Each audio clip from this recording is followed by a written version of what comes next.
अंग्रेजीअ में प्रोवर्ब चवंदा आहियूं ऐं हिंदीअ में इनखे कहावत चइबो आहे। छा तव्हांखे ख़बर आहे कि सिंधीअ में इनखे छा चइबो आहे? जी हाँ, सिंधीअ में इनखे पहाको चइबो आहे। जय झूलेलाल, मां माया वसंदानी अॼु तव्हांजे साम्हूं कुझु पहाका ऐं उन्हनि जो मतिलबु खणी करे आई आहियां। पहिरियों पहाको आहे हलड़ी हल पुछकारी। इन जे पुठियां हिकु कहानी आहे। इन में हिकु गांइ हुई, हिकु मेंहिं हुई, ॿई गॾु गॾु वञनि पियूं त मेंहिं गांइ खे हर हर टोकेसि थी कि हलड़ी हल पुछकारी। त गांइ वीचारी डिप्रेशन में थी अची वञे कि हे भॻवान, मूंखे तो सॼो शरीर त अछो ॾिनो अथई, लेकिन मूंखे पुछ ई छो कारी ॾिनी अथई। त वरी हीअं सोचे सोचे करे उहा मेंहिं ॾे थी निहारे त मेंहिं ॾे ॾिसे थी उहा त सॼी कारी लॻी पई आहे।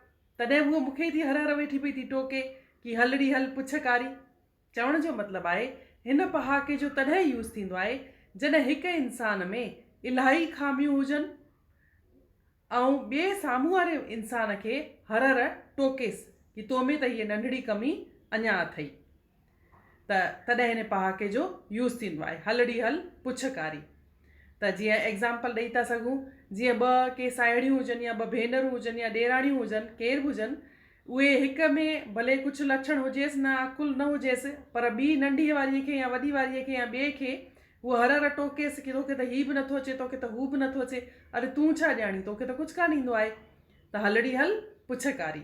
ऐं ॿियो पहाको आहे कि कमु न पुॼे पाण खां लख जी नालत गोॾनि खे। इन जे पुठियां बि हिकिड़ी कहानी आहे कि हिकु माई हूंदी, हुन खां घर जो कमु पुॼंदो कान हो, त उहा हर कंहिं कम में बहानो लॻाईंदी हुई कि मूंखे त गोॾनि जो सूरु आहे। त चवंदी कमु न पुॼे पाण खां लख जी नालत गोॾनि खे। त इन जो मतिलबु आहे कि जंहिं इंसान जी भले शारीरिक सामर्थ्यता त आहे पर उहा मानसिक इच्छा कान्हे, उहे बहानो थी लॻाइणु चाहे, त इन पहाके जो यूज़ थींदो आहे। यानी कि इन में कमु पहले दिलि में भले कमु करण जी भावना न हुजे पर हुनखे बहानो कोई ॿियो लॻाए त चइबो आहे कि कमु न पुॼे पाण खां लख जी नालत गोॾनि खे। ऐं टियों पहाको आहे कि मुंहुं ॾुखीअ खे टांडो। इन जे पुठियां बि हिकु कहानी आहे।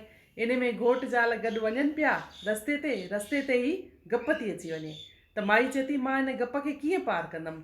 त घोट चएसि थो कोई ॻाल्हि कान्हे, मां तोखे कच्छ में खणी करे ऐं गप थो पार करायां। त माई कच्छ में अञा वेठी हुई, गप पार कराएसि थो घोट।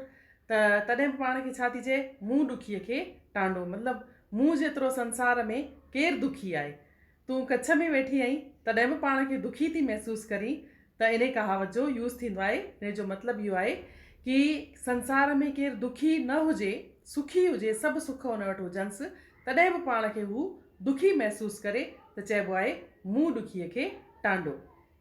मां सम्झां थी तव्हांखे इन जो मतिलबु सम्झ में अची वेंदो। इन जो एग्ज़ाम्पल ॾेई थी सघां, जीअं अॼुकल्ह जूं नंढियूं नेटियूं नूंहर आहिनि, उहे तिर ॻाल्हि ते पाण खे ईअं थियूं सम्झाइनि पढ़ाइनि कि असां जहिड़ो दुखी केरु संसार में आहे कान, जबकि असांखे अॼुकल्ह ख़बर आहे कि उन्हनि वटि केतिरा सुख आहिनि, उहे केतिरियूं सुखी आहिनि, अहिड़ो त को दुख अथनि कान, पर तॾहिं बि पाण खे दुखी थियूं महसूसु कनि। असांजूं जेके वॾियूं हूंदियूं हुयूं उहे केतिरियूं वीचारियूं उन्हनि तकलीफ़ूं झेलियूं, तॾहिं बि उहे पाण में उफ़ न कंदियूं हुयूं।